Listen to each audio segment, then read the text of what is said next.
Everyone, welcome to the economics zone. आज के इस वीडियो में मैं आप लोगों के साथ डिस्कस करने वाली हूँ chapter 3 poverty as a challenge NCERT class 9 economics. तो जैसे कि मेरा अप्रोच है, सबसे पहले मैं एक्सरसाइज के क्वेश्चंस को पढ़ूंगी, समझूंगी और उसके बाद फिर चैप्टर को पढ़ाऊंगी आप लोगों को। ठीक है। तो as you all know that कि एक बार क्वेश्चंस पढ़ लेंगे तो हम लोग को आइडिया हो जाता है कि क्वेश्चंस के आंसर्स कहाँ पे मिलेंगे और चैप्टर को बहुत ही फोकस्ड वे में पढ़ने का एक हम लोग को तरीका मिल जाता है, क्योंकि दिमाग में हम लोगों के फिट हो जाता है कि ये सारे क्वेश्चंस है और इस क्वेश्चंस का आंसर अवेलेबल है चैप्टर में। तो हमारा दिमाग जो है फ्रेम कर लेता है क्वेश्चंस और answer at the same time while going through the chapter. तो चलिए स्टार्ट करते हैं सबसे पहले एक्सरसाइज से। First, how is the poverty line estimated in India? Poverty line को किस तरह से मेज़र करते हैं? Second, do you think that present methodology of poverty estimation is appropriate? जो अभी करंट में जो पोवर्टी एस्टिमेशन किया जा रहा है, जिस मेथड से currently national multi dimensional poverty index को मेथड मतलब ये मेथड है, उसके थ्रू पोवर्टी को एस्टिमेट किया जाता है, तो क्या ये अप्रोप्रिएट है? Third, describe poverty trends in India since 1993। Poverty का क्या ट्रेंड है फ्रॉम द ईयर 1993 से लेके अभी तक का करेंटली, मतलब पोवर्टी इंक्रीज हुआ है, डिक्रीज हुआ है या फिर क्या हुआ है? Question four, discuss the major reasons for poverty in India.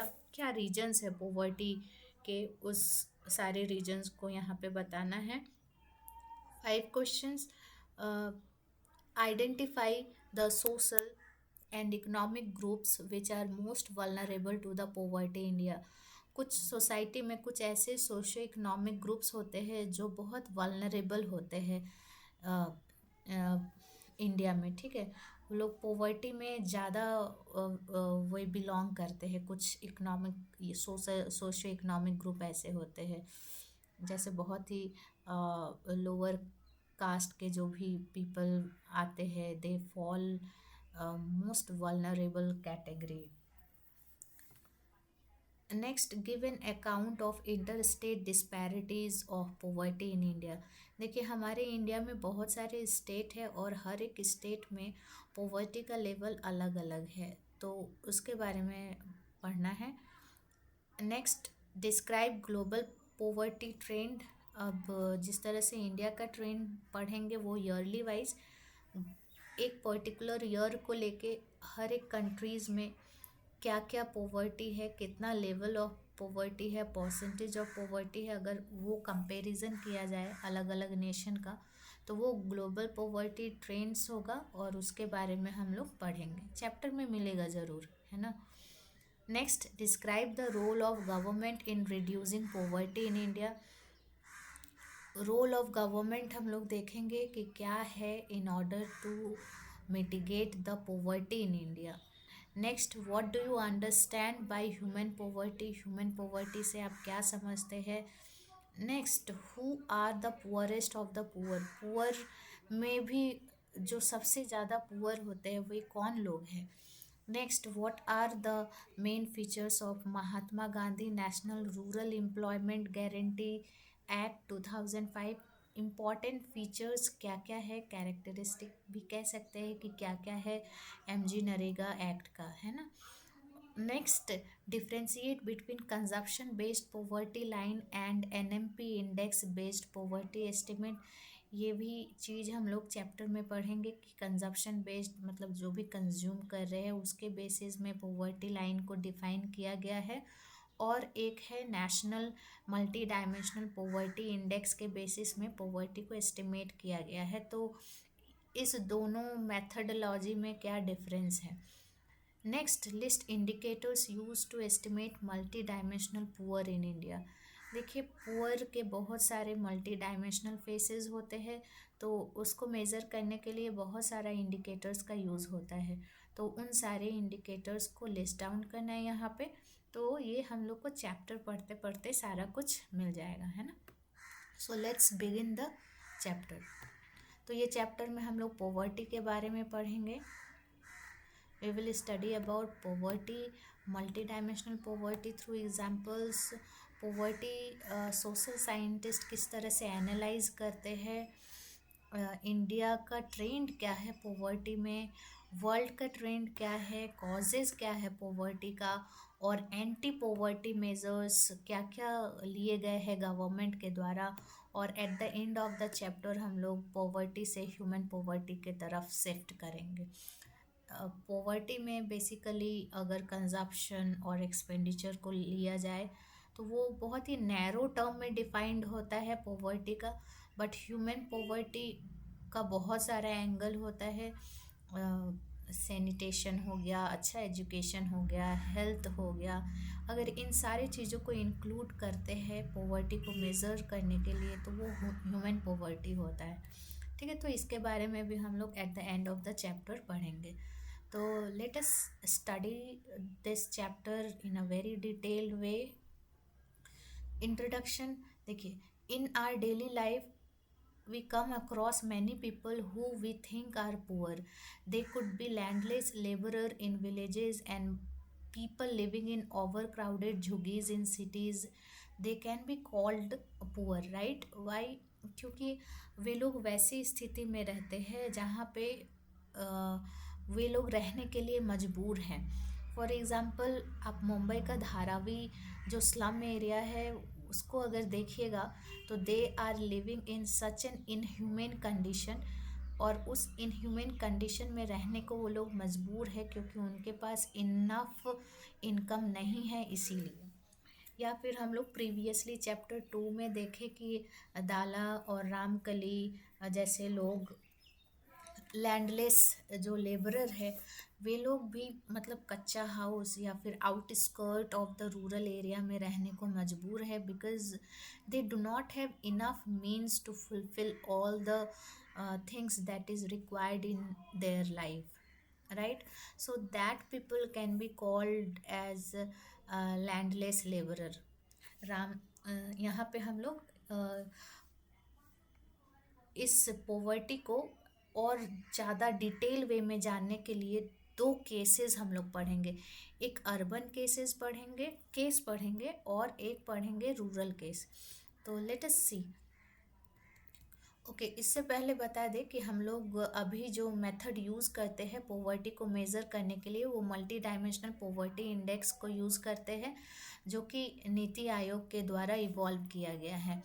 और अगर मल्टी डायमेंशनल MPI के हिसाब से देखा जाए तो पॉवर्टी था 55% इन द ईयर 2005-06, रिड्यूस होके 25% हुआ इन 2015-16, और उसके बाद और फर्दर रिडक्शन होता है और ये 15% पे आता है इन द ईयर 2019-21। और हम लोग आगे चल के देखेंगे कि पॉवर्टी और रिड्यूस करेगा और आशा करते हैं कि वो सिंगल डिजिट पे आ जाए, 1-3% में आ जाए। That would be very good scenario for the India. So let us hope for the best कि we can achieve that target. Now let us study the case one by one. तो सबसे पहला case 30 year old कौन है? राम सरन है। वो as a daily wage worker काम करते हैं wheat flour mill near Ranchi in Jharkhand में। रांची में वे काम करते हैं व्हीट फ्लोर मिल में, और anyhow he could manage to earn 3500 monthly. ठीक है, नॉट डेली, मंथली। तो अगर उनको एम्प्लॉयमेंट मिल जाता है ऑफन, तो अगर नहीं मिलता है तो इतना पैसा कमाना भी उनके लिए मुश्किल हो जाता है राम सरन के लिए। The money is not enough to sustain his family of 6। देखिए, फैमिली बड़ा है, 6 मेंबर है, तो इतना कम पैसे में पूरा फैमिली को चला पाना बहुत मुश्किल होता है राम सरन के लिए, क्योंकि 6 मेंबर है। राम सरन है, उनकी वाइफ है, 4 बच्चे हैं जो कि एज ग्रुप फॉल करते हैं 12 से 6 महीने तक के। तो he has to spend money उस और देखिए क्या है, he has to send money home to his old parents who live in village near Ramgarh. देखिए इतनी बड़े फैमिली है ही, उसके बावजूद उनको अपने घर पे पैसा भी भेजना पड़ता है। उसके पापा जो है लैंडलेस लेबरर है, और उसका जो ब्रदर है हजारीबाग में है, वो भी राम सरन पे ही डिपेंड करता है। तो can you imagine the pressure how Ram Saran is going through. मतलब एक तो उनकी जॉब नहीं है परमानेंट वाली, और कैजुअल वर्कर है, लैंडलेस लेबर है, जिनके पास इनफ मीन्स ऑफ एजुकेशन भी नहीं है कि वो जाके कुछ अच्छा काम कर सके। तो the life of Ram Saran is very hard and tough.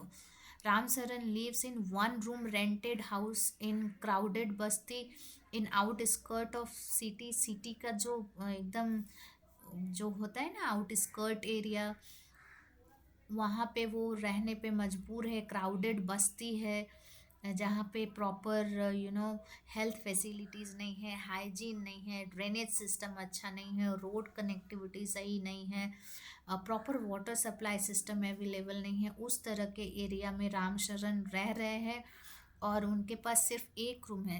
Can you imagine, एक रूम में 6 जन एक ही साथ रह रहे हैं, खाना भी एक ही जगह बन रहा है। तो सिचुएशन कितनी बुरी है। It is a temporary shack built of brick, और उसके बाद पक्का हाउस भी नहीं है, टेम्पोररी ब्रिक से बना हुआ है, और क्ले मतलब मट्टी वगैरह से वो सारा ब्रिक जो है सीमेंटेड है। His wife Santa Devi works as a part-time maid in few houses and managed to earn another 1500। किसी तरह से उसकी वाइफ भी अलग अलग घरों पे काम करके she could able to earn 1500 per month. Okay, और इस पैसे से, दोनों के पैसे से किसी तरह से दाल और राइस 2 वक्त की मतलब वो लोग मैनेज कर पाते हैं। एंड देन जो उसका बड़ा बेटा रहता है वो 12 साल का, वो बाहर में काम करता है एक टी शॉप में, ताकि वो मंथली 700 कमा सके और फैमिली में कंट्रीब्यूट कर सके, सो दैट 2 वक्त की दाल रोटी या दाल भात मिल सके। और उसकी जो बेटी है 10 साल की, वो स्कूल जाती है और अपने छोटे भाई बहन को देखती है। और बेटी जो है स्कूल जाती है, वहाँ पे मिड डे मील स्कीम तो पता है ना, गवर्नमेंट स्कूल में चलता है, तो वहाँ पे वो इंजॉय करती है dal and rice. And moreover सारे बच्चों के पास सिर्फ 2 सेट ऑफ क्लॉथ्स है, और जो फट जाते हैं एकदम ख़राब हो जाते हैं तब जाके उनका क्लॉथ्स खरीदाता है, और शूज़ उन लोगों के लिए लग्जरी है। तो कितना मतलब दयनीय स्थिति है इन परिवार की। और most of the urban rural are facing same kind of problem. Okay, तो इस स्टोरी के थ्रू बताया गया है कि अर्बन एरिया में जो आउटस्कर्ट एरियाज़ में या फिर स्लम एरियाज़ में जो लोग रहते हैं उनकी स्थिति कैसी होती है। ठीक है, और इसी तरह के लगभग कंडीशन जितने भी मतलब अर्बन पुअर पीपल होते हैं सेम स्थिति से गुजरते हैं। Story might be different but kind of hardship they are going through is same. Rural case में देखते हैं, लखा सिंह है, स्मॉल विलेज में रहते हैं मेरठ उत्तर प्रदेश में। उस फैमिली के पास लैंड नहीं है, कोई भी ज़मीन का टुकड़ा नहीं है, और ऑड जॉब करते हैं बिग फार्मर के यहाँ। कभी भी कुछ काम मिल जाता है तो वहाँ काम कर लेते हैं। वर्क इरेटिक है, मतलब इरेगुलर है, और इनकम भी इरेगुलर है। और जब काम मिल जाता है तो 200 रुपये प्रतिदिन मिलता है after doing very hard work. अगर पैसा नहीं मिलता है तो sometimes they get in kind form, मतलब सैलरी काइंड फॉर्म में मिलती है, वीट दाल या वेजिटेबल के फॉर्म में। देखिए जो भी वेजेस मॉनिटरी टर्म में नहीं दिए जाते हैं और दूसरे फॉर्म में दिए जाते हैं, उसको हम लोग काइंड कहते हैं। The family of 6 are barely able to manage 2 square meals a day. यहाँ पे भी 6 मेंबर है, इसका मतलब लखा सिंह, उसकी वाइफ और 4 बच्चे। लखा लिव्स इन कच्चा huts in outskirt of village. कच्चा हट रहता है और विलेज में रहता है। ठीक है, the women of family spend the day chopping fodder and collecting firewood in the fields। यहाँ पे जो भी महिलाएं उनके घर में रहती है, वहाँ वे लोग क्या कलेक्ट करती है, फॉडर या फिर फायरवुड कलेक्ट करती है, सो दैट खाना बना सके उससे, है ना। हिज फादर और ट्यूबरकुलोसिस सॉरी, लखा सिंह के पापा जो है ट्यूबरकुलोसिस पेशेंट है, और वो 2 साल पहले उनकी देहांत हो जाती है because of lack of medication. And then उसकी मदर भी सफ़र कर रही है सेम डिजीज से, ट्यूबरकुलोसिस से, और उनकी लाइफ दिन प्रतिदिन बदतर होती जा रही है। Life is slowly Ebbing away. Although the village has primary school, village में प्राइमरी स्कूल है जहाँ लखा रहते हैं, और वो कभी भी स्कूल नहीं जा पाए, और उसके बच्चे स्कूल जाते हैं। उनके परिवार के लिए न्यू क्लॉथ्स सालों में एक बार खरीदाता है, और उनके परिवार के लिए सॉप, साबुन या फिर तेल लग्जरी है। तो समझ सकते हैं क्या स्थिति है, क्या सिचुएशन है। यहाँ पे आप लोग एक बार पॉज कीजिएगा, और आपके लाइफ में क्या क्या चीज़ें अवेलेबल है, जो भी बच्चे पढ़ रहे हैं यहाँ पे, please do pause and try to imagine, और सोचिए कि क्या क्या अवेलेबल है आपके पास। लखा का सिचुएशन, उसके और आपका सिचुएशन किस तरह से डिफरेंट है।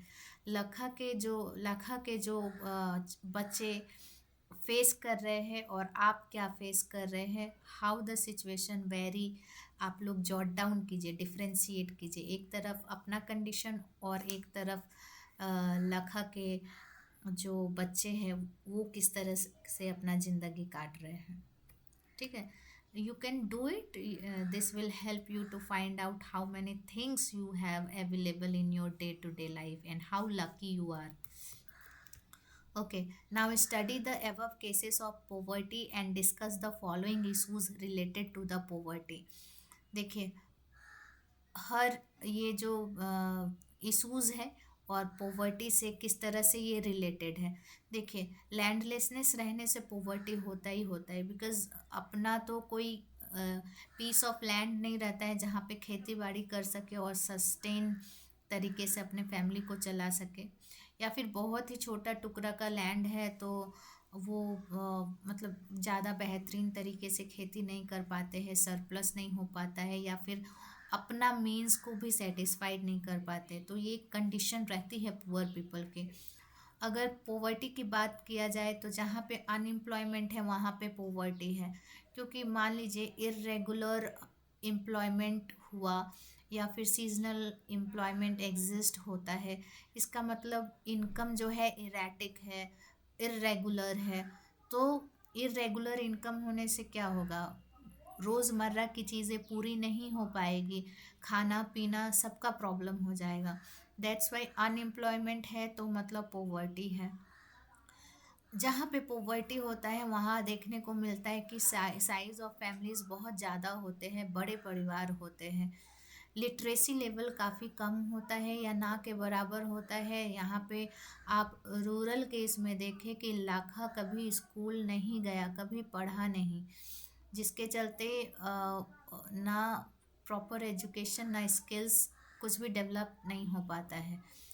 ऑन द अदर हैंड अगर आप राम सरन के लाइफ को भी देखते हैं तो उसका जो बड़ा बेटा होता है वो भी पढ़ाई नहीं कर पाता है, क्योंकि वो बाहर जाता है, टी शॉप में काम करता है और अर्न करता है।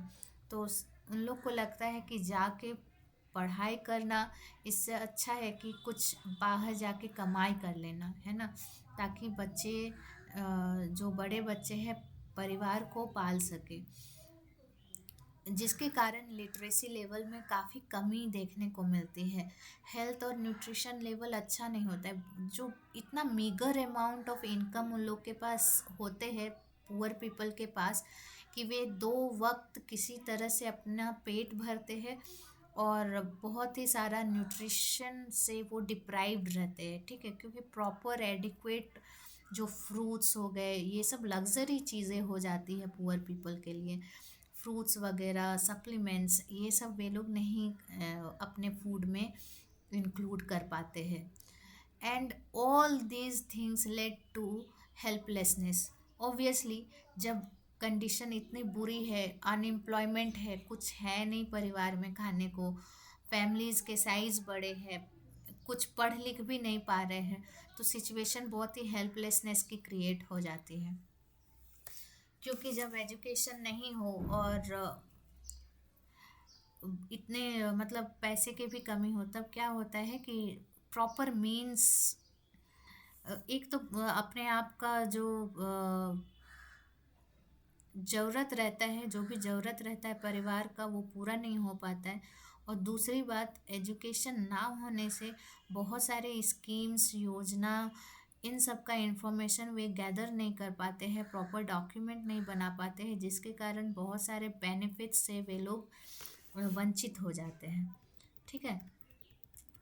और गरीब लोग कभी भी पॉवर्टी में नहीं रहना चाहते हैं, कोई भी पॉवर्टी में नहीं रहना चाहते, जो है वो उनकी मजबूरी में वे लोग हैं। ठीक है। और generally most of the time आप देखेंगे कि जो भी पुअर पीपल होते हैं उनके साथ इल ट्रीटमेंट होता है, उन्हें उन्हें कोई अच्छे से ट्रीट नहीं करता है।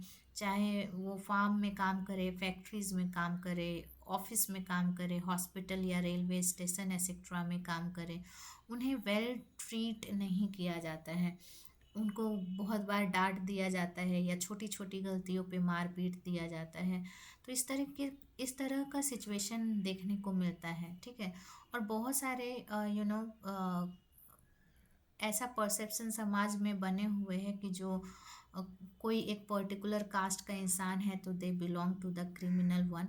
मैं देखिए यहाँ पे कास्ट डिस्क्रिमिनेशन नहीं कर रही हूँ, लेकिन जो है फैक्ट है, प्रिवेल कर रहा है इंडिया में, उस चीज़ को मैं बता रही हूँ कि पर्टिकुलर कोई एक सेक्शन ऑफ सोसाइटी या पर्टिकुलर कास्ट को कंसीडर किया जाता है कि ये लोग जो है क्रिमिनल बैकग्राउंड से आते हैं। महात्मा गांधी ने कहा था एक बार कि India would be truly independent only when the poorest of its people free of human suffering. देखिए, पोवर्टी है मतलब ह्यूमन सफरिंग है, इससे आप इस डिनाई नहीं कर सकते हैं। पोवर्टी है, ह्यूमन सफरिंग है, और ह्यूमन सफरिंग अगर रहता है तो people can't able to unlock the potential, क्योंकि उनकी सारी जिंदगी जहदोजहद खाना पीना ये सब जुटाने में चली जाती है। They can't think properly, they can't educate themselves, they do not have enough means to skill themselves. तो ये सारे सिचुएशन होने के कारण ना ह्यूमन बहुत ज़्यादा सफ़र करता है और वो अपना पोटेंशियल को रीच नहीं कर पाता है, जो क्षमता है उसका, उस क्षमता को वो अचीव नहीं कर पाते हैं। हम लोगों ने लास्ट चैप्टर में पढ़ा था ना, पीपल एज अ रिसोर्स। तो पीपल एज अ रिसोर्स तभी कंसिडर होगा जब people is well educated, skilled and healthy. But poor people are neither well educated nor healthy and nor do they have a skills. तो independent होने का क्या मतलब है? वे लोग को वे अच्छे तरीके से ज़िंदगी ही नहीं जब जी पा रहे हैं, that means that people are not independent at all.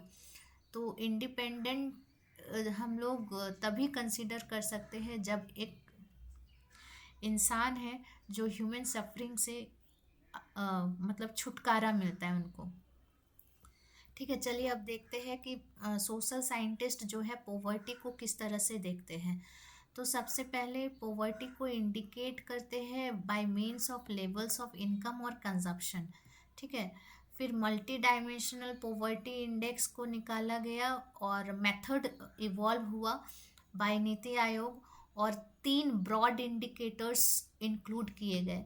Health indicators health indicators education indicators and standard of living indicators. और इसके मतलब अगर आप देखें तो एजुकेशन इंडिकेटर्स के अंदर, सॉरी, हेल्थ इंडिकेटर्स के अंडर सब इंडिकेटर्स हैं। तो nutrition, child and adolescent mortality and maternity health, ये सारे इंडिकेटर्स, सब इंडिकेटर्स हेल्थ इंडिकेटर्स के अंडर में आएंगे। Years of schooling and school attendance will fall under the category of education indicators, or cooking fuel, sanitation, drinking water, housing, electricity, bank account assets, that will fall under the category of standard of living indicators. Indicators such as social inclusion and vulnerability are also used to understand poverty. देखिए, multi dimensional poverty में अभी तक social exclusion और vulnerability की बात नहीं की गई है, बट हाँ, सैनिटेशन और कुकिंग फ्यूल से एक तरह से वल्नरेबिलिटी कंडीशन देखने को मिलता है कि मान लीजिए जो भी household cooking fuel, clean cooking fuel नहीं यूज़ कर पा रही है, या उनके पास proper hygiene, sanitation, clean water नहीं है, then that household is more vulnerable. तो कैप्चर करने की कोशिश की गई है, but there are so many things that can be included in under the category of vulnerability and social exclusion. तो सोशल एक्सक्लूजन और वल्नरेबिलिटी को भी समझ सकते हैं हम लोग, आगे जाके समझेंगे। एंड आप लोग भी सोचिए कि क्या क्या और इंक्लूड किया जा सकता है, क्योंकि ये ब्रॉडली इंक्लूड किया गया है 12 indicators, but I think we need to think more and need to include more dimension into the multi-dimensional poverty index, so that poverty can be captured in a very well mannered. Okay, now let us see the social exclusion. According to this concept, poverty must be seen in terms of poor having to live only in poor surrounding, with poor people excluded from enjoying social equality of better off people in better surroundings. Social exclusion can be both cause as well as consequences of poverty in usual sense. देखिए, जो भी poor people होते हैं वो poor surrounding में रहने को मजबूर हो जाते हैं, और जिसके कारण जो पॉवर्टी है वो परपिचुएट होता रहता है, कंटिन्यूअस फ्लो होता रहता है उस परिवार में। जैसे कि आप राम सरन के केस में देखें कि उसका जो बड़ा बेटा है वो एजुकेटेड नहीं है, वो कहीं पे जाके चाय दुकान में काम कर रहा है। इसका मतलब एजुकेशन ना हो, स्किल ना हो, तो वो कैसे फिर आगे जाके अच्छा कमाएगा। लास्ट चैप्टर में हम लोग पढ़े थे, I do not remember whether chapter 1 and 2, but Sakal का एक एग्जाम्पल हम लोग लिए थे, जिसमें देखे थे कि साकाल को अच्छा एजुकेशन मिला, वो कंप्यूटर का कोर्स किया और प्राइवेट कंपनी में उसको जॉब मिली, तो उसका इनकम क्या हुआ, बढ़ गया। बट यहाँ पे जो राम सरन का बेटा है, उसका बेटा को ना एजुकेशन मिलता है और ना ही कोई स्किल्ड या वोकेशनल ट्रेनिंग मिलती है, जिसके चलते कि वो आगे जाके भी उसका इनकम जो है बहुत ज़्यादा, मतलब बढ़ेगा भी नहीं, या फिर बढ़ेगा तो बहुत इतना मीगर होगा कि वो किसी तरह से फैमिली को सस्टेन कर पाएगा। तो ये एक तरह से सोशल एक्सक्लूजन का फॉर्म ही है, क्योंकि वो उसको ना एजुकेशन मिल पा रहा है, ना स्किल डेवलप कर पा रहा है ना, जिसका कारण है पोवर्टी, मतलब जिसके चलते मतलब पोवर्टी हो रहा है और उसका नतीजा भी पोवर्टी है। Broadly, it is a process through which individual or groups are excluded from the facilities, benefits, opportunities and other enjoy. देखिए, फैसिलिटीज़ तो है, पढ़ाई की फैसिलिटीज़ है, लेकिन गरीबी इतनी है कि उसको अवेल नहीं कर पा रहे उस अपॉर्चुनिटीज़ को। वही चीज़ होती है सोशल एक्सक्लूजन, है ना। मान लीजिए किसी के पास बैंक अकाउंट नहीं है और बहुत ही एक परिवार है जिसमें सीनियर सिटीजन्स है, और पेंशन जो है गवर्नमेंट के तरफ से मिलती है ओल्ड एज पर्सन को, लेकिन चूंकि बैंक अकाउंट नहीं है, प्रॉपर डॉक्यूमेंट नहीं है, तो ही or she will be excluded from availing that opportunities. तो अगर वो अपॉर्चुनिटीज़ को अवेल नहीं कर पा रहे हैं, इसका मतलब कहीं ना कहीं एक्सक्लूजन हो रहा है। A typical example is working of the caste system in India, in which people belong to certain caste are excluded from the equal opportunities. देखिए, यहाँ पे अगेन बात की गई है कि कुछ कास्ट जो ऐसे होते हैं उन लोग को इतना डिप्राइव्ड कंडीशन में रखा जाता है कि उन्हें इक्वल अपॉर्चुनिटीज़ नहीं दिया जाता है, नहीं मिलता है, तो उसके कारण भी पॉवर्टी जो है परपेचुएट करता है। तो सबसे बेस्ट एग्जांपल है बी आर आम्बेडकर जो थे, वो महार जाति के थे। I think, I don't know, but you can Google it. तो उनको बहुत ज़्यादा कास्ट रेपरकशन झेलना पड़ा था, लेकिन फिर भी वो आगे बढ़े। बट हर कोई बी आर आम्बेडकर की तरह स्ट्रगल करके आगे नहीं बढ़ पाता है, but he struggled and win against the society. But you know, the kind of discrimination he faced was a example of social inclusion. मतलब एक स्कूल है, वहाँ पे वो पढ़ने जाते हैं, लेकिन उनको बाहर ही बैठ के पढ़ना पड़ता था। तो ये तो एक्सक्लूजन हुआ ना, इंक्लूजन कहीं किसी भी तरह से नहीं दिखता है ना। वल्नरेबिलिटी, अब वल्नरेबिलिटी मतलब क्या है कि जो सबसे ज़्यादा खराब स्थिति में है। Vulnerability to poverty is a measure which describe greater probability of certain communities or individual of becoming remaining poor। देखिए, कुछ ऐसे पीपल है या फिर ऐसे सेक्शन ऑफ सोसाइटीज़ है या फिर फैमिली के कुछ ऐसे मेंबर्स है जो जिनका जो कंडीशन है, मतलब ग्रेटर प्रोबेबिलिटी है कि वो पुअर ही रहेंगे, उसकी स्थिति अच्छी नहीं हो पाएगी।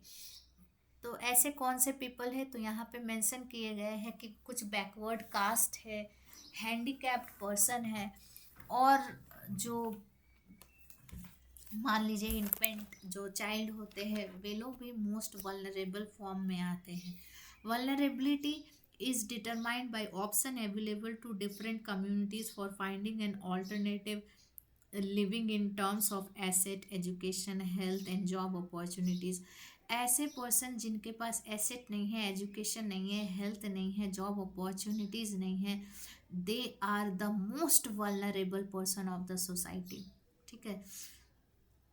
Further, it is analyzed on the basis of greater risk these group face at the time of natural disaster। और जो भी पर्सन पॉवर्टी से जूझ रहे हैं और मीन्स, ये सारे मीन्स नहीं है, education, health, job opportunity, assets वगैरह नहीं है, they are facing huge risk at the time of natural disaster. ठीक है।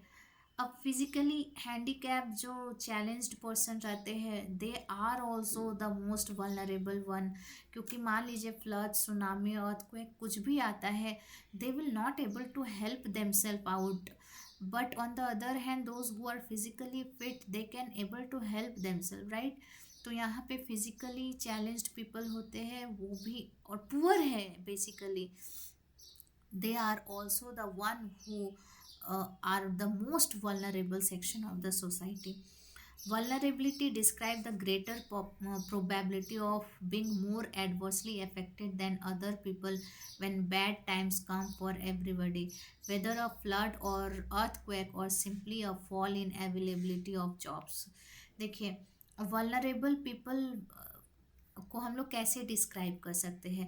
हम लोग एक ऐसा सिचुएशन है, मान लीजिए जहाँ पे सिचुएशन बहुत ख़राब होने को जा रही है, तो सबसे ज़्यादा इफ़ेक्ट किस पीपल को होगा, कौन से सेक्शन ऑफ सोसाइटी को होगा, वो पीपल ज़्यादा वल्नरेबल होंगे। मान लीजिए एक पर्सन है जिसके पास एसेट्स नहीं है और एजुकेशन, हेल्थ तो है ही नहीं, लैंडलेस लेबरर है, जॉब अपॉर्चुनिटीज़ इरेगुलर है। तो इसका मतलब मान लीजिए कभी भी उनको जॉब से निकाल दिया जाएगा, तो they will be the most vulnerable one.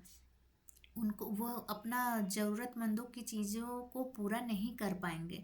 और सिंपली अगर फ्लड, अर्थक्वेक कुछ भी आ जाता है, तो उनके पास एसेट्स वगैरह भी नहीं है कि वो मतलब उस पर डिपेंड कर सके, या फिर अपना मान लीजिए घर वगैरह नहीं है, पक्का हाउस भी नहीं है, तो they will be the one who would be the most affected one, right. Poverty line, देखिए पोवर्टी लाइन को आप इस तरह से मत समझ लीजिएगा कि एक लाइन है, उसके ऊपर जो पीपल रहते हैं वो पुअर नहीं है। ये एक इमेजिनरी लाइन है, ठीक है। imaginary line in terms of income, in terms of consumption और in terms of various indicators, ठीक है, उसके हिसाब से पोवर्टी लाइन को मेज़र किया जाता है। मैथमेटिक्स के तरह इमेजनरी लाइन कोई दिखता हुआ नज़र नहीं आता है, लेकिन हम लोग सपोज करते हैं कि कोई एक पर्सन है जिसका इनकम मान लीजिए 20,000 से कम है मंथली, तो वो पोवर्टी लाइन में बिलोंग करेगा, या 10,000 से कम है तो वो पोवर्टी लाइन पे बिलोंग करेगा। जिसका कंजप्शन 2400 कैलोरीज या 2100 कैलोरीज नहीं है, वो पर्सन जो है बिलो द पोवर्टी लाइन या पोवर्टी मतलब पुअर पीपल कंसीडर किए जाएंगे। तो एक क्राइटेरिया है, एक डायमेंशंस है, उस बेसिस में पीपल को कैटेगराइज किया जाता है कि whether people belong to below the poverty line, on the poverty line और अबव द पोवर्टी लाइन, ठीक है। तो सबसे पहले इसका कंजप्शन के थ्रू फाइंड आउट किया जाता है कि मिनिमम लेवल को वो फुलफिल कर पा रहे हैं कि नहीं, एंड देन कैलोरीज के लेवल में डिटरमाइन किया जाता है। देखिए 2400 कैलोरीज अगर पर person per day in rural areas में मतलब कोई भी पर्सन को मिल रहा है, that means that person will not be considered as poor.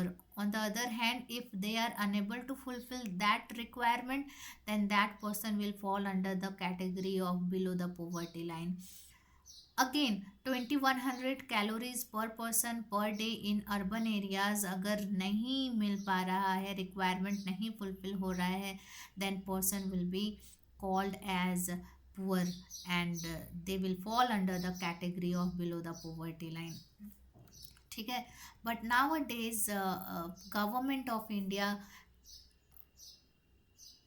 has begun to estimate proportion of poor in India using 12 development indicators. 12 development indicators के बारे में हम लोग पढ़ेंगे और इसके बेसिस में अब पोवर्टी को एस्टिमेट किया जाता है। That is most elaborated and most broad way of defining poverty, because consumption और इनकम से उतना पता नहीं चलता है, वल्नरेबिलिटी का पता नहीं चलता है। But when we include more and more indicators to find out whether people belong to poor or not poor, or people having some kind of benefits or not, अगर बहुत सारे indicators को हम लोग include करते हैं, then we get the different phases of poverty, है ना। और डिफरेंट फेस होते भी है पोवर्टी के, सिर्फ एक फेसेस नहीं होते। इनकम सिर्फ नहीं होता है, इनकम होता है, हेल्थ होता है, कैसे वो रह रहे हैं, न्यूट्रिशन ठीक ठाक अवेलेबल है कि नहीं, बैंक अकाउंट्स है कि नहीं, उसके बाद रोड कनेक्टिविटी नियर बाय उनके है कि नहीं, कोई भी प्रॉपर जो स्कीम्स योजना जो होते हैं वो अवेल कर पा रहे कि नहीं, ये सारे चीज़ों को इंक्लूड किया जाता है पोवर्टी में। अगर नहीं किया जाएगा, that means we are not able to estimate the poverty in a correct way, because poverty have a different dimension. Since it have different dimensions, so we have to include different indicators to measure the multi-dimensional and multi-facets of poverty. Okay. तो यहाँ पे देखिए what could be the difference between consumption based expenditure poverty line and national multi dimensional poverty index. इसके बारे में आप सोचिएगा, लेकिन मैं आपको बता दे रही हूँ मेन जो डिफरेंस है, core difference. Consumption based expenditure poverty line में क्या होता है ना कि सिर्फ इनकम और मॉनेटरी एस्पेक्ट को कंसिडर किया जाता है, but national multi dimensional poverty index में सोशियो एंड इकोनॉमिक एस्पेक्ट दोनों को इंक्लूड किया जाता है। इसका मतलब क्या हो गया कि consumption based expenditure poverty line is narrowly defined and national multi dimensional poverty index is defined in a broader way. What do you think should be minimum necessary level in your locality? आप लोग अपने अपने locality में हैं, per day का खर्च क्या होता है उसको आप लोग मिनिमम नेसेसरी लेवल में इंक्लूड कीजिएगा। अब ऐसा इंक्लूड नहीं कीजिएगा कि मिनिमम नेसेसरी हेलीकॉप्टर में घूमना है, मिनिमम नेसेसरी कि मतलब बहुत यू नो महंगा कपड़ा खरीदना है, ये नहीं।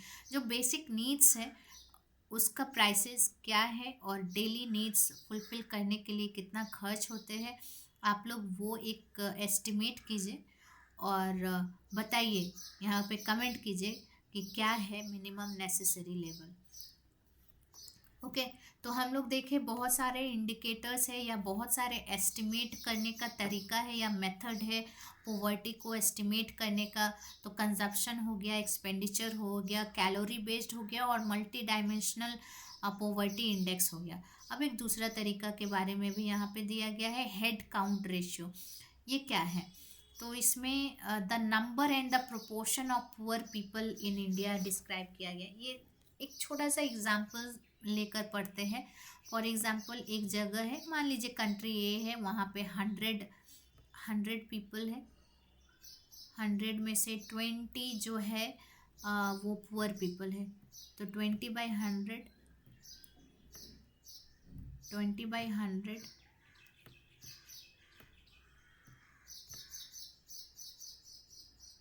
20/100 कितना आ गया? 0.2 आ गया।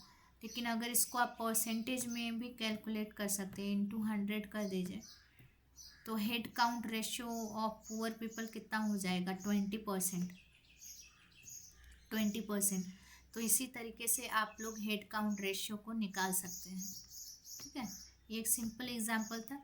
लेकिन कोई भी कंट्री ए लीजिए, उसका जितना भी पॉपुलेशन है उसको डिनोमिनेटर में रखिए और जितने भी पुअर पीपल है उसको न्यूमरेटर में रखिए, इंटू 100 कीजिए, then you will get the head count ratio. Okay, now table 3.1 में शो किया गया है हेड काउंट रेशियो। देखेंगे हम लोग, चलिए देख लेते हैं। टेबल या फिर जो ग्राफ होते हैं ना, that are much easier to read than the big paragraph. तो यहाँ पे देखिए 1993 to 94 में रूरल में हेड काउंट रेशियो 50% था, अर्बन में 32% और टोटल में 45%। सिमिलरली 2004-05 में रूरल हेड काउंट रेशियो 42%, 2009-10 में 34%, 2011-12 में 26%। नाउ अर्बन एरिया का अगर देखा जाए head count ratio from year 1993 to 1994, तो हम लोग देखते हैं कि अर्बन एरिया में 32% से फिर रिड्यूस होकर 2004-5 में 26%, 9-10 में 2009-10 में 21 एंड 2011-12 में 14%। ओवरऑल भी यहाँ पे दिया गया है।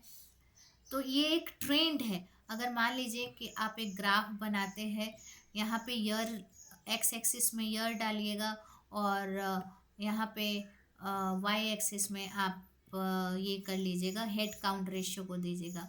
तो year from year 1993 two year 2011-12 में अगर आप आएंगे, you will see that continuous fall of head count ratio, मतलब पॉवर्टी में डिक्लाइन हुआ है कंटिन्यूसली। ठीक है, तो ये ट्रेंड है। और देखिए यहाँ पे आप क्वेश्चंस पढ़े थे ना एक्सरसाइज में पहले, तो उससे आप कितना अच्छा से फाइंड आउट, मतलब समझ में आ रहा है कि हाँ यहाँ से हम लोग को ट्रेंड देखने को मिल रहा है। और क्वेश्चन भी पूछा गया था कि इंडिया का जो पॉवर्टी ट्रेंड है उसके बारे में डिस्कस कीजिए। तो यही तो है, आप बस इस चीज़ को, ये टेबल को ग्राफ में बना दीजिए तो ट्रेंड निकल आएगा। मल्टी डायमेंशनल पॉवर्टी इंडेक्स के बेसिस में 2015-16 में रूरल काउंट था, रूरल एरियाज़ में मल्टी डायमेंशनल इंडिकेटर बेस्ड के हिसाब से पॉवर्टी 32.6% था।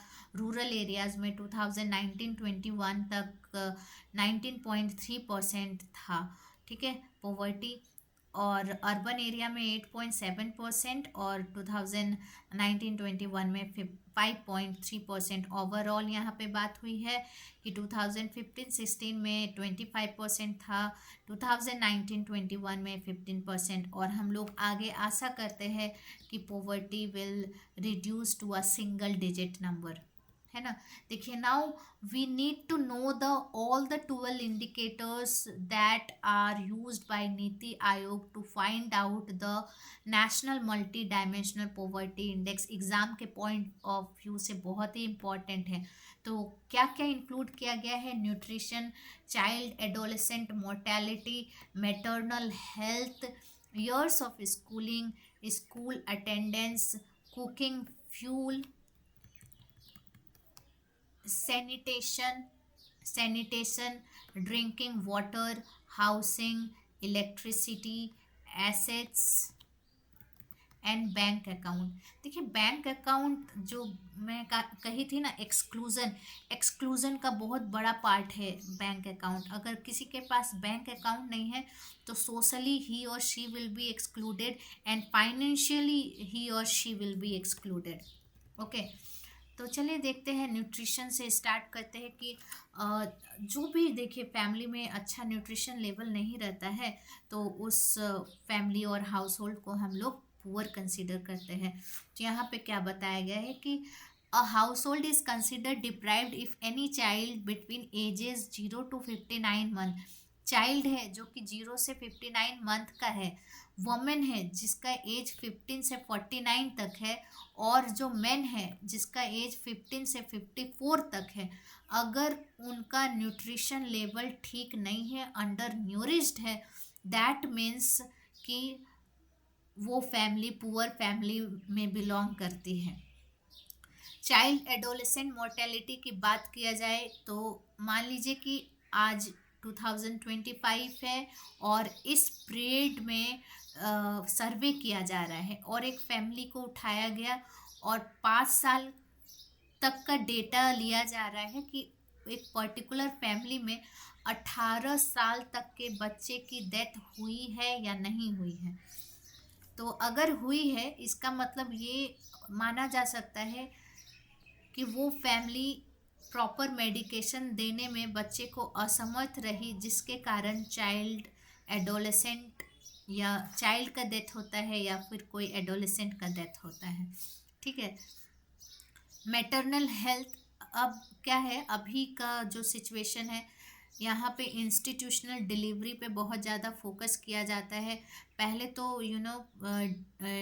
बेबी के डिलीवरी हो जाते थे घर में और रेगुलर चेकअप की फैसिलिटीज़ नहीं होता था, लेकिन मातृत्व योजना और बहुत सारे स्कीम्स जो है प्रेग्नेंट लेडी के लिए निकाले गए हैं, इन्फेंट बच्चे के लिए वो सारे स्कीम्स लाए गए हैं ताकि मैटरनल हेल्थ पे ध्यान दिया जा सके। तो मान लीजिए कि कोई भी पर्सन सर्वे के लिए जाता है और 5 साल के अंदर अंदर मतलब 2025 है तो 2020 तक अगर मान लीजिए कि एक दो बच्चे जो होते हैं in between the year 2020 to 2025, अगर वे बच्चों का इंस्टीट्यूशनल डिलीवरी नहीं हुआ है, मम्मी या मदर्स को स्किल्ड मेडिकल पर्सनल का असिस्टेंस नहीं मिला है, रेगुलर चेकअप नहीं हुआ है during pregnancy, that means that household is deprived one. अब ईयर्स ऑफ स्कूलिंग की बात करें कि ऐसा एक हाउस होल्ड लीजिए जहाँ पे 10 साल के बच्चे या उससे एवब जो बच्चे हैं अगर 6 ईयर्स ऑफ स्कूलिंग कंप्लीट नहीं कर रहे हैं, that means that household is also deprived. हम लोग राम सरन के केस में देखें कि that household is deprived, why? Because उनका जो 12 साल का बेटा था उनको मजबूरी में बाहर टी शॉप में काम करना पड़ता था ताकि फैमिली को सपोर्ट कर पाए। स्कूल अटेंडेंस, देखिए ये सिचुएशन से ही आप लोग समझ सकते हैं स्कूल अटेंडेंस का बात। अगर एक हाउस होल्ड है वो deprived deprived if any school is child is not attending school, वहाँ हम लोग राम सरन का केस अगेन ले रहे हैं कि 12 साल का बच्चा था लेकिन वो स्कूल अटेंड नहीं कर रहा था, that means that household is a poor one. cooking fuel. A household is deprived if household cooks with dung, agricultural crops, shrubs, wood, charcoal, coal. देखिए, अगर एक हाउस में क्लीन कुकिंग फ्यूल का use नहीं हो रहा है, that means that family is poor. क्यों? क्योंकि मान लीजिए 3 बार खाना बनाना होता है और हमेशा धुआं में खाना बनाना किसको अच्छा लगता है, लेकिन मजबूरी है इसीलिए बना रहे हैं. अगर मजबूरी है, that means that household is poor one, right. Sanitation. A household is deprived if household has unimproved or no sanitation facilities. मान लीजिए टॉयलेट की फैसिलिटीज़ नहीं है, इंडिविजुअल हाउस होल्ड में टॉयलेट की फैसिलिटीज़ नहीं है, वगैरह वगैरह. तो हम लोग, या फिर ड्रिंकिंग वाटर अवेलेबल है लेकिन वो गुड क्वालिटीज़ का नहीं है, तो भी हम लोग मानेंगे कि सैनिटेशन का प्रॉब्लम है. ड्रिंकिंग वाटर का concept as per NITI Aayog, MPI, हम लोग देखेंगे कि मान लीजिए कि कोई एक हाउस होल्ड में drinking water, safe drinking water available नहीं है. जो जल जीवन मिशन के दौरान जो हर घर जल की बात की गई है, तो हर घर में जल अवेलेबल नहीं है. और अगर अवेलेबल है और उसको आने ले जा, मतलब पानी को लाने जाने में और आने में अगर 30 मिनट से ज़्यादा लगता है, तो वो हाउस होल्ड भी पुअर हाउस होल्ड के अंतर्गत ही आएंगे. हाउसिंग. अब housing is very important part. मान लीजिए कि कभी आपके पास एम्प्लॉयमेंट नहीं रहा और आप रेंटेड होम में हैं, तो रेंट देना आपका मजबूरी बन जाता है. ठीक है. तो अगर मान लीजिए किसी के पास अपना घर नहीं है, प्लस अगर घर है भी लेकिन बहुत ही खराब स्थिति में है, in the sense rudimentary material से बने हुए हैं, पक्का हाउस नहीं है, कच्चा हाउस है, ब्रिक से, सॉरी, क्ले, या फिर टेम्पोररी मटेरियल से जो बने घर होते हैं, वैसे अगर घर रहता है किसी का, that means that household will be also called as poor, है ना. एसेट्स. अगर कोई भी हाउस होल्ड डिप्राइव्ड होते हैं, टेलीफोन, कंप्यूटर, या फिर बाईसाइकिल, मोटर बाइक, और बहुत सारे चीज़ हो सकते हैं जो आप लोग सोच सकते हैं कि ये सारे चीज़ जो होते हैं, एसेट होते हैं, वो इम्पॉर्टेंट होते हैं एक पीपल के लिए. वो भी आप अपने दिमाग से सोच के बता सकते हैं कि क्या और इंक्लूड करना चाहिए. तो ये सारा चीज़ें अगर नहीं होती है, तब पर भी person will be called as poor people, और that household will be consider as deprived one. अब बैंक अकाउंट की बात किया जाए, तो कोई भी हाउस होल्ड अगर डिप्राइव्ड हो, उनके पास, मतलब डिप्राइव तभी कह सकेंगे जब उनके पास अकाउंट ना ही बैंक में हो और ना ही पोस्ट ऑफिस में हो. क्योंकि अकाउंट होना is very important part of social as well as financial inclusion now a day, because India is moving toward digital economy. And if the people will not get their bank account, then they will deprived from so many facilities which government is announcing day by day for their improvement.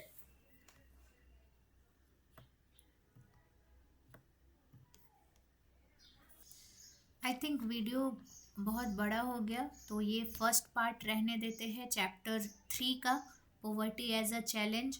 Next chapter में हम लोग remaining part of chapter को discuss करेंगे, और very important कि जितने भी सारे क्वेश्चंस हैं उसका आंसर भी डिस्कस करेंगे. ठीक है, तो stay tuned, and if you have any doubt then do let me know in the comment section. Thank you everyone.